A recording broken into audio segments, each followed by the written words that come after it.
بدل رائع، والمباراة تسير لتنتهي، والضغط الودادي رهيب ورهيب على فريق منقوص الأعداد يلعب ب10 لاعبين فقط بعد طرد اللاعب آدم مع صراخ من جانب الجماهير، مع تشجيع من الجماهير بهذه الخاصة. خطيرة للوداد، فرصة ممتازة،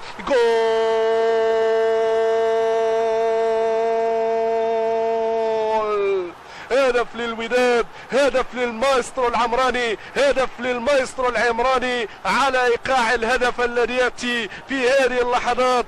قاتل وغدار، هدف ودادي اتى في هذه اللحظه ينعش الوداد. كما قلت الوداد يبحث عن هدف واحد فقط، يبحث عن هدف واحد فقط، لا تهم الطريقه ولا تهم الكيفيه، لكن يهم الانتصار، يهم الكسب النقاط الثلاث بطريقه فنيه. ياتي هدف فريق الوداد باسلوب كان متبع، كان الضغط، كان الالحاح، كان الاصرار، واتى هدف الوداد. طريقه تسجيل الهدف، كره عرضيه جانبيه داخل منطقه العمليات، رأسية ممتازة من العمراني. سعيد فتح في إبداع التمرير، والعمراني في إبداع إرسال الكرة للشباك.